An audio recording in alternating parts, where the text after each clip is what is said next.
नमस्कार, बहुत स्वागत है आपका डिबेट लाइव बड़ी बहस मध्य प्रदेश में। मैं हूं आपके साथ अमित शर्मा। पिछले कुछ दशकों से करप्शन का पर्याय बन चुका परिवहन विभाग अब शुद्धिकरण की दिशा में है। दरअसल डॉक्टर मोहन यादव की सरकार के एक कड़े फैसले ने ऐसी उम्मीद जरूर जताई है। All India motor transport Congress के सभी सदस्य इस फैसले को एक सुखद अध्याय का प्रारंभ बता रहे हैं। फैसले को मील का पत्थर कहा जा रहा है, बशर्ते कि इसके बदले होने वाली वैकल्पिक व्यवस्था भी पूरी तरह से वैध और भ्रष्टाचार मुक्त प्रणाली का पर्याय बने। देखिए इस खास रिपोर्ट में।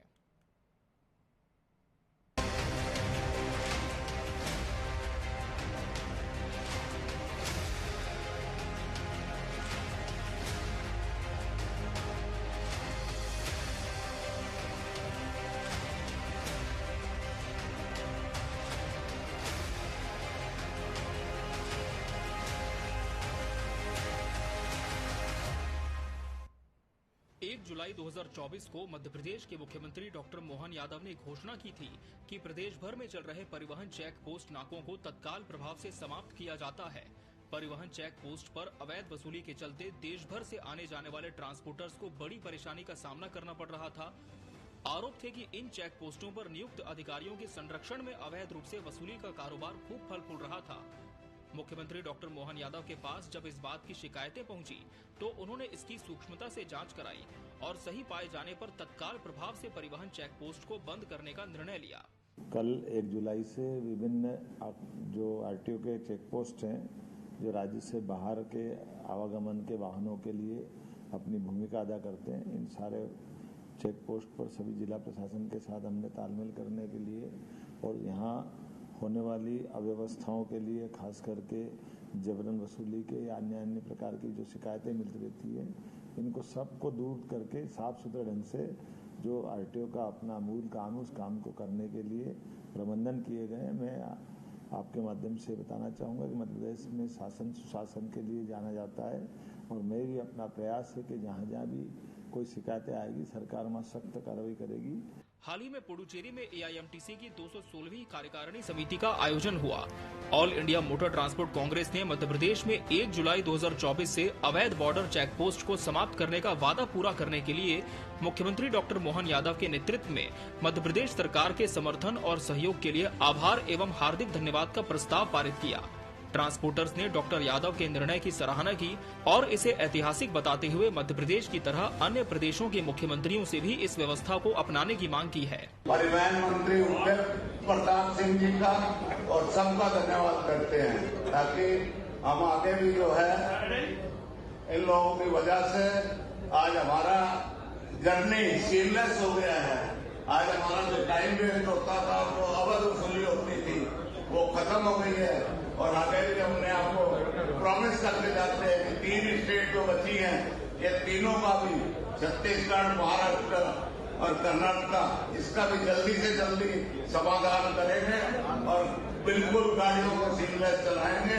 धन्यवाद। डॉक्टर मोहन यादव जी, माननीय मुख्यमंत्री मध्य प्रदेश ने जो एक ऐतिहासिक फैसला लिया कि राज्य की सभी सीमा चौकियां 1 जुलाई से बंद कर दी गई हैं, इसके लिए एक खुशी की पूरे परिवहन उद्योग में लहर है और एक धन्यवाद प्रस्ताव पारित किया गया, जिसमें कि ये लिखा गया है कि पूरा परिवहन उद्योग माननीय मुख्यमंत्री मध्य प्रदेश डॉक्टर मोहन यादव जी का इस ऐतिहासिक फैसले के लिए सराहना करता है और उनका धन्यवाद करता है। इधर कांग्रेस सहित विपक्षी दलों और सामाजिक कार्यकर्ताओं ने इसे प्रदेश में व्याप्त करप्शन प्रथा का जीता जागता सबूत करार दिया है। आरटीआई एक्टिविस्ट अजय दुबे ने भारत सरकार के प्रवर्तन निदेशालय ईडी को पत्र भी लिखा और कहा कि ये जांच का विषय है कि विगत कई सालों से सैकड़ों अवैध परिवहन चौकियां कैसे संचालित हुई और भारत सरकार के निर्देशों के बावजूद इतने विलंब से बंद क्यों हुई। मेरा तो सवाल ये है कि ये मध्य प्रदेश में अचानक चेक पोस्ट खत्म करने का कदम सरकार ने उठाया क्यों? क्या गुजरात की कंपनी को लाके उसको रन करवाने के पीछे आखिर मकसद है क्या? क्या जो गुजरात में ड्रग पकड़ाए जा रहे थे उनको पूरे प्रदेश के अंदर फैलाने के लिए क्या मध्य प्रदेश कोई बैरियर बन रहा था? ऐसा कौन सा कारण था? और अगर अवैध वसूली हो रही थी तो क्या वो अवैध वसूली का पूरा कारोबार गुजरात के लोग हैंडल करेंगे? तो करप्शन पर प्रहार, आज इसी विषय पर हम चर्चा करेंगे और इसके लिए हमारे साथ खास मेहमान भी जुड़ चुके हैं। हमारे साथ बीजेपी प्रवक्ता शिवम शुक्ला जी जुड़े। शिवम जी, बहुत बहुत स्वागत है आपका इस चर्चा में। कांग्रेस प्रवक्ता रितेश त्रिपाठी जी प्रतिपक्ष का पक्ष रखेंगे। रितेश जी, आपका भी बहुत बहुत स्वागत है। सामाजिक कार्यकर्ता अभय दुबे जी भी हमारे साथ इस चर्चा में है। अभय जी, आपका भी बहुत बहुत स्वागत है। शिवम जी, अब ये जो फैसला इतना बड़ा मोहन सरकार ने लिया है, इस फैसले से परिवहन विभाग की जो स्थिति है इसमें कितना सुधार होगा, क्या मानते हैं?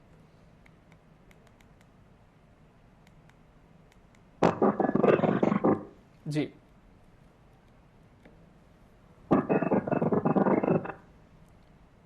माफ कीजिए शिवम जी, आपकी आवाज हम तक नहीं पहुंच पा रही है। एक बार माइक जरूर चेक करें, कहीं आपका माइक म्यूट तो नहीं है। जी, तो स्वाभाविक तौर पर मध्य प्रदेश के संवेदनशील मुख्यमंत्री भी इन तमाम विषयों पर बहुत गंभीरता के साथ निर्णय ले रहे हैं। हम देख रहे हैं कि एक के बाद एक मध्य प्रदेश के सामने जितने भी ऐसे आवश्यक संश्लिष्ट विषय थे जो लंबे समय से विचाराधीन थे, जिन पर आवश्यक निर्णय लिया जाना था, तो स्वाभाविक तौर पर मुख्यमंत्री जी ने एक दृढ़ इच्छा शक्ति और अपने नेतृत्व के विजन को दिखाते हुए उस पर निर्णय लिए हैं और उसका पूरे मध्य प्रदेश में चहुओर स्वागत हो रहा है। आरटीओ चेक पोस्ट से जुड़ा हुआ विषय हम देख रहे थे, कुछ उसमें कई प्रकार की शिकायतें विभिन्न स्तरों पर प्रशासन के पास आ रही थी, जिस पर संवेदनशीलता के साथ विचार करते हुए माननीय मुख्यमंत्री जी ने उसको समाप्त करने का निर्णय लिया है। और इस प्रकार से अनेकों ऐसे निर्णय प्रदेश सरकार ले रही है जो जनता को राहत पहुंचा रहे हैं। प्रदेश पर जो अनावश्यक बोझ था उसको कम कर रहे हैं। हमने देखा इससे पहले चाहे मंत्रियों का टैक्स देने वाला विषय हो या इस प्रकार से कई अन्य निर्णय हो, मुख्यमंत्री जी ने अपने विजन और इंटेंट को प्रदेश की जनता के सामने प्रदर्शित किया और स्वाभाविक तौर पर प्रदेश की जनता भी उन पर विश्वास कर रही है। और ये एक परस्पर जो संबंध मध्य प्रदेश की जनता का भारतीय जनता पार्टी और उसकी सरकार के साथ है, उस पर हम पूरी तरीके से खरा उतरने का प्रयत्नशील है और बहुत हद तक सफलता हासिल कर रहे हैं। रितेश जी, बीजेपी तो इस फैसले को ऐतिहासिक बता रही है, लेकिन विपक्ष क्या मानता है? क्या ये जो व्यवस्था अब लागू होगी, इससे जो अनियमितताएं हैं, भ्रष्टाचार की जो बात सामने आ रही थी, उस पर अंकुश लगेगा?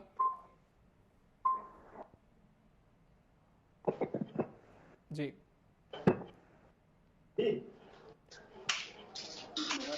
भारतीय जनता पार्टी ने पिछले 20 सालों से मध्य प्रदेश के परिवहन विभाग में भ्रष्टाचार मचा हुआ था। लूट की चौकियां हर गली चौराहे पे खोल दी गई थी और आंख में खुली आंखों से लोगों ने देखा कि भ्रष्टाचार 20 साल से चल रहा है, परंतु किसी के कान में जू नहीं रहेगी क्योंकि इनके लोग वहां पर दलाली करने के लिए बैठे थे। यहाँ इनके लोग वहां पर चोरी करने के लिए बैठे थे, लोकल माफिया के तौर पर। अब मैं पूछना चाहता हूँ कि इन चौकियों को क्या, अभी सीएम भाजपा के अंदर एक बहुत बड़ा अंतर्द्वंद मचा हुआ है।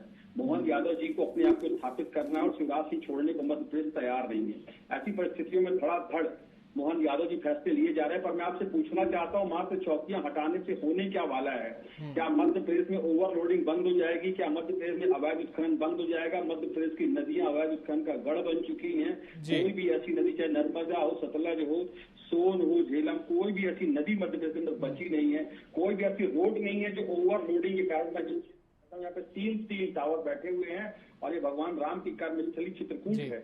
यहाँ पर आप आते हैं सतना जिले से तो आपको 3 टोल बैरियर पड़ते हैं रास्ते में और तीनों पिछले 20 सालों से अवैध उत्खनन का, अवैध वसूली का गढ़ है।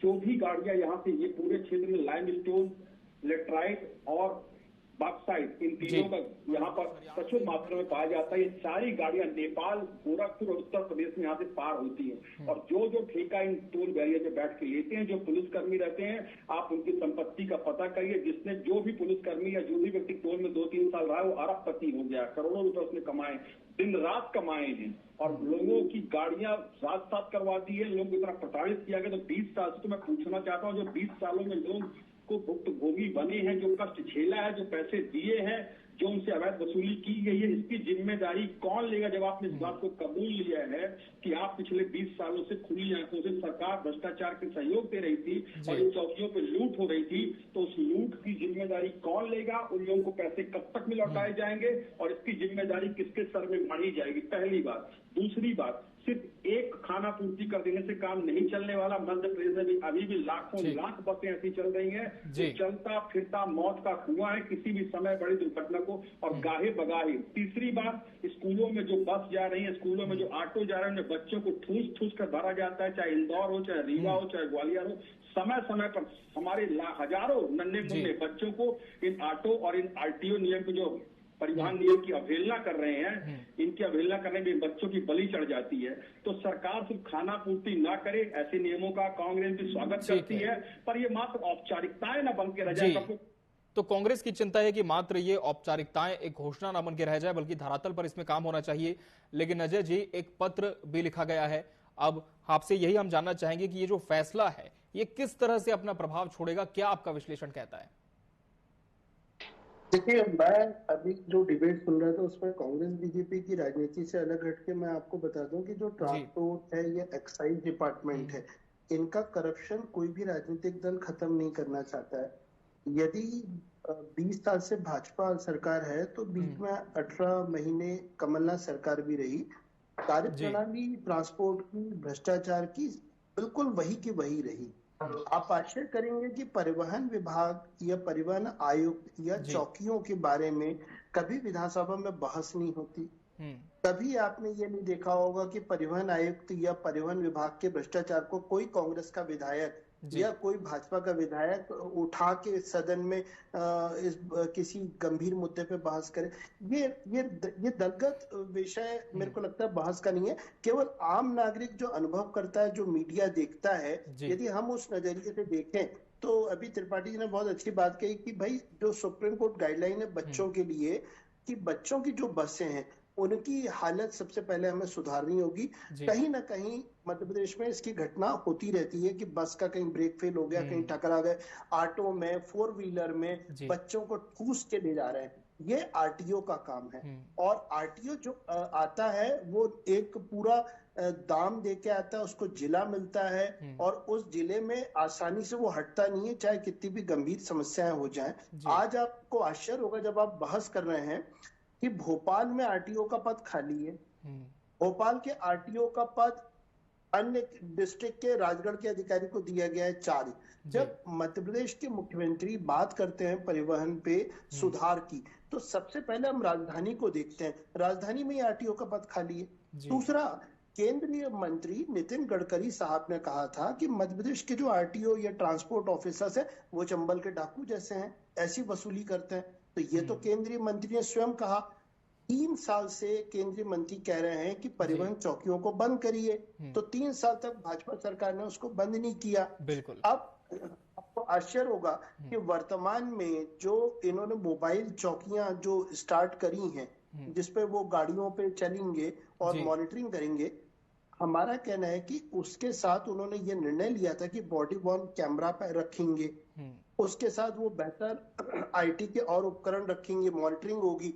आप ये बताइए कि ट्रांसपोर्ट डिपार्टमेंट ने जब चौकी जो थी वो बंद कर दी, तो फिर मोबाइल जिससे वो पूरी नजर रखने, निगरानी रख रहे हैं, उनके उपकरण कहाँ हैं? आपने अधूरी तैयारी के साथ आपने घोषणा पब्लिसिटी के लिए कर दी, क्योंकि मुख्यमंत्री को अगले दिन समीक्षा लेनी थी परिवहन विभाग की। परिवहन में तत्कालीन परिवहन मंत्री गोविंद सिंह राजपूत ने कमेटी बनाई थी और उस कमेटी ने कई अनुशंसाएं करी। सरकार बता दे उस कमेटी की अनुशंसा पे कितनी पूरी हुई।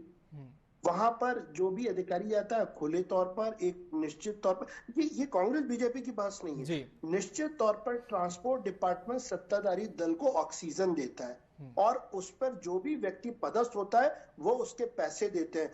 आज कोई भी राजनीतिक पार्टी से मैं ये सिंपल से क्वेश्चन है, मध्य प्रदेश में पन्ना में बस दुर्घटना हुई, कई लोग जल के मर गए। इसके अलावा सीधी में हुई, बस गिर गई नदी में, ऐसे कितनी घटनाएं हुई हैं। आरटीओ सस्पेंड होता है, लेकिन क्या कोई आंकड़ा ऐसा है कि कभी किसी आरटीओ पे मुकदमा दर्ज हुआ? कभी कोई विस्तार से जवाब ले लेते हैं, शिवम जी का रुख कर लेते हैं। शिवम जी, बहुत सारे सवाल उठ रहे हैं इस घोषणा के बाद से। पहली बात जो कि विपक्ष ने कही कि ये घोषणा सिर्फ एक औपचारिकता बनकर न रह जाए, और अजय जी भी बहुत वाजिब बात उठा रहे हैं कि क्या समीक्षा करनी थी इसलिए एक पब्लिसिटी स्टंट कर दिया गया। जो जमीनी मुद्दे हैं उनका क्या? जब राजधानी भोपाल में ही आरटीओ की ऐसी स्थिति है तो पूरे मध्य प्रदेश को फिर कैसे इसकी एक मिसाल बनाया जाएगा? देखिए, सबसे अव्वल बात तो यह है कि जो एक ऐतिहासिक निर्णय लिया गया है इस पर सभी को हर्ष प्रकट करना चाहिए, क्योंकि लंबे समय से तमाम ऑर्गेनाइजेशंस की यह मांग थी कि आरटीओ चेकपोस्ट को हटा लिया जाए। और स्वाभाविक तौर पर माननीय मुख्यमंत्री जी ने संवेदनशीलता दिखाते हुए एक ऐसा निर्णय लिया। दूसरा, जितने भी इस प्रकार के प्रशासनिक विषय हैं समय समय पर शासन प्रशासन के सामने जिम्मेदार लोगों ने रखे हैं और उस पर भी प्रक्रिया के तहत निर्णय लेने जाने की जहां तक बात है उसको हम आगे बढ़ाने का काम करेंगे। मध्य प्रदेश में अगर कोई भी दुर्घटना कभी घटी है तो उसके पीछे अकाउंटेबिलिटी तय की गई है, कौन लोग जिम्मेदार थे, किनकी वजह से लापरवाही इत्यादि चीजों का भरपूर ध्यान रखा जाता है। भोपाल में आरटीओ का पद खाली है, अजय जी ने कहा, मैं स्वाभाविक तौर पर मानता हूं, लेकिन यहाँ पर पूरी एक आरटीओ की प्रशासनिक व्यवस्था है, उनके स्टाफ है और अन्य पूरी गतिविधियां सुचारू रूप से संचालित हो रही हैं और आने वाले वक्त में जल्दी ही भोपाल को आरटीओ भी मिल जाएंगे। और जो सबसे महत्वपूर्ण की स्कूल बसों और इत्यादि की रही, देखिए बच्चों के भविष्य को लेकर के मध्य प्रदेश की सरकार हमेशा ही बहुत चिंतित रहती है। तो मध्य प्रदेश में किसी भी प्रकार से कोई बच्चों को मेल हैंडलिंग न करे, उनका ट्रांसपोर्टेशन में किसी भी प्रकार की कोई गड़बड़ी न हो बसों का, या फिर जो वाहन बच्चों को ला ले जा रहे हैं उनका फिटनेस इत्यादि की जांच समय समय पर की जाती है। अगर उसमें कोई लापरवाही है तो समय आने पर उसके ऊपर भी कार्रवाई होती है। तो इसलिए मध्य प्रदेश की सरकार ने एक जो ऐतिहासिक निर्णय लिया है उसको किसी भी रूप से गलत लाइट में देखने का प्रयास नहीं करना चाहिए। जितनी भी सिफारिशें हैं, जितनी भी मांगे हैं, उन पर भी विचार चल रहा है और आने वाले वक्त में हम देखेंगे कि वह भी क्रियान्वित होंगी। लेकिन अभी आज सरकार ने अपना इंटेंट प्रदर्शित किया है कि किस प्रकार से मध्य प्रदेश की सरकार इन विषयों पर विचार करती है और कितनी संवेदनशीलता के साथ माननीय मुख्यमंत्री जी सोचते हैं, और उसी का परिणाम यह निर्णय है। रितेश जी, सरकार तो अभी भी इस निर्णय को ऐतिहासिक बता रही और कह रही कि सुधार की गुंजाइश हमेशा होती है, आगे भी काम किया जाएगा, जो कुरीतियों से दूर किया जाएगा।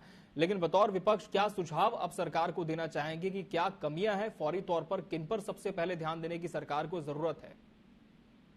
इसको मैं दो तरह से अपनी बात का जवाब रखूंगा। पहली बात, जो शिवम जी बोल रहे हैं उन बातों का कोई न कोई आंकड़े में कोई तथ्य, सरकार कर रही है, सरकार अच्छा करेगी, सब अच्छा हो जाएगा।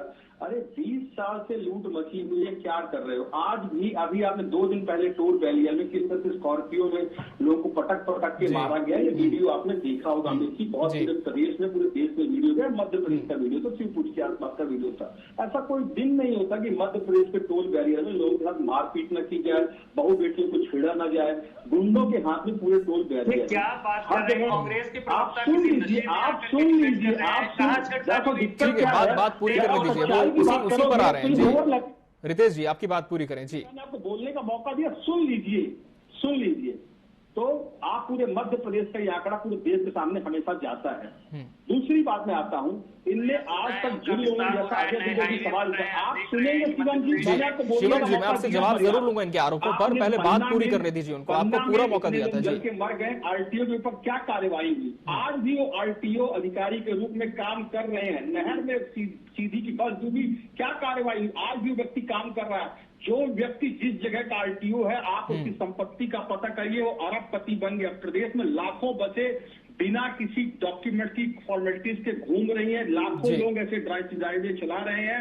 आप कहीं पे भी अगर 4 व्हीलर की चेकिंग, सिर्फ 2 पहिया वालों को पुलिस निशाना बनाती है, 4 व्हीलर के ड्राइवरों की कोई चेकिंग नहीं होती, बसों के ड्राइवरों की कोई चेकिंग नहीं होती, समय समय पर इनकी कोई मॉनिटरिंग नहीं होती, सिर्फ ये खाना पूर्ति होती है। मैं पूछता हूं कि अगर आप चौकी को हटा दिए तो उसके लिए आपने वैकल्पिक व्यवस्था क्या की है? पूरे शहर की, पूरे जिलों की सड़कें जो है ओवरलोडिंग माइनिंग के कारण खुद रही है, टूट रही है, गांवों की सड़कें टूट रही है। सरकार ने इस पर कोई कार्रवाई नहीं की। सरकार इतना देर से जागती जब तक में पूरी व्यवस्था चरमरा चुकी होती है। तो मेरा अनुरोध है कि आपकी सारी कार्रवाइयां सिर्फ पेपर तक सीमित न रह जाए, कदम उठा रहे हैं। जवाब दीजिए शिवम जी, ओवरलोडिंग की जो समस्या है, अवैध उत्खनन का जो पूरा प्रकरण है, उस पर सरकार कैसे लगाम कसेगी चेक पोस्ट हटाकर? देखिए, सबसे महत्वपूर्ण चीज यह है कि सरकार के पास पुलिस व्यवस्था है और उसके माध्यम से हम लगातार ओवरलोडिंग का विषय हो, अवैध उत्खनन का विषय हो, इन पर कार्रवाई करते हैं। और माइनिंग विभाग अपनी तरीके से, पूरी तरीके से जो मध्य प्रदेश में मिनरल रिसोर्सेस हैं उनको संरक्षित करने के लिए प्रयासरत रहता है। विपक्ष लगातार ये कह रहा है शिवम जी की कार्रवाइयां नहीं होती है, सिर्फ कुछ चुनिंदा कार्रवाइयां होती है, लेकिन जो बड़े प्रकरण है उस पर सरकार का रुख कुछ और होता है। देखिए, सरकार का रुख सभी प्रकरणों में एक समान है। सरकार कभी किसी प्रकार का कोई भेदभाव नहीं करती है। और एक मैसेजिंग की जो बात है राजनीति में होती है कि कोई एक कठोर निर्णय लेकर के बाकी सबको संदेश दे दिया जाए कि सरकार किस इंटेंट और मानसिकता के साथ काम करे, तो स्वाभाविक तौर पर भारतीय जनता पार्टी की सरकार उसी विचारधारा और उसी मनोवृत्ति के साथ आगे बढ़ती है और पूरी तरीके से हम इस प्रकार के निर्णय लेने में कोई कोताही नहीं बरतेंगे।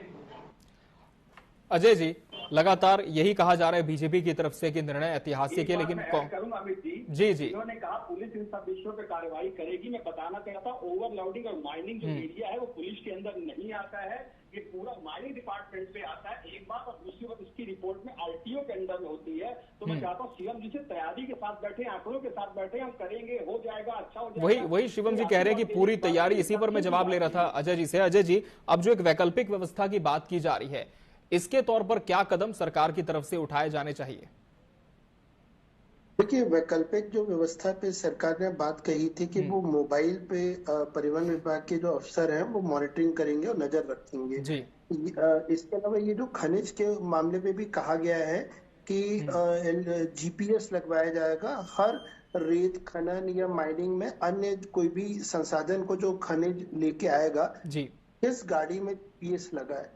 पिछले 1.5 साल से सरकार लगातार कह रही है कि हम खनिज पदार्थ की जो भी वाहन आवागमन होता है जीपीएस लगेगा, हम उसकी मॉनिटरिंग करेंगे, हम पूरी जो भी खदानें हैं उस पे हम पूरा कैमरे लगवा के सैटेलाइट से उसका लगातार मॉनिटरिंग होगी कि भैया वो कितना खनन हो रहा है, वैधानिक नहीं है। पर्यावरण जो क्लियरेंस मिलती है हम उस पर नजर रखेंगे। अब ट्रांसपोर्ट डिपार्टमेंट की बात करते हैं तो आप बताइए, आपकी जो मोबाइल जो पेट्रोलिंग टीम है, आपने कितने लोगों को कैमरे, बॉडी वर्न कैमरे दे दिए?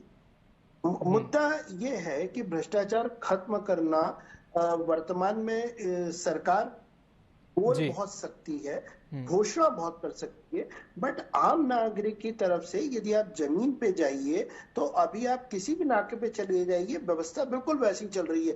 पहले एक चौकी खड़ी थी, अब वो ताला लगा है, लेकिन उसी चौकी की जगह एक गाड़ी आगे खड़ी है। आपका कोई ट्रक, आपका कोई सी इंटरस्टेट जो भी आवागमन होता है, किसकी हिम्मत है कि परिवहन विभाग की पेट्रोलिंग टीम जो है उसको दरकिनार करते हुए निकल जाए? ये क्या होता है? ये वो अफीम है जिसको राजनीति या सरकार चलाने के लिए आवश्यक माना गया है। और चाहे ये कांग्रेस हो, क्योंकि कमलनाथ जी ने भी परिवहन विभाग के भ्रष्टाचार को रोकने के लिए कुछ नहीं किया, न दिग्विजय सिंह ने किया। ये लोग तो ये चाहते हैं कि ये यदि देखिए 3 साल पहले केंद्र ने कहा परिवहन चौकी बंद कर दीजिए, क्या कमलनाथ सरकार ने बंद करी? नहीं करी। आज केवल हम ये क्वेश्चन कर सकते हैं कि भ्रष्टाचार हो रहा है, लेकिन जब आपको अवसर मिला तब आपने कुछ नहीं किया।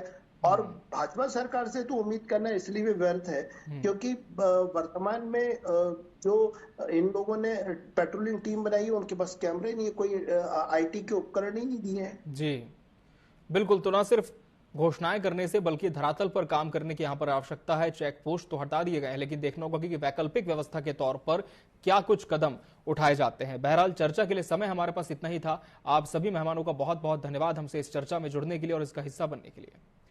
इसी के साथ डिबेट लाइव बड़ी बहस मध्य प्रदेश में आज के लिए फिलहाल इतना ही। मुझे और मेरी पूरी टीम को दीजिए इजाजत। नमस्कार।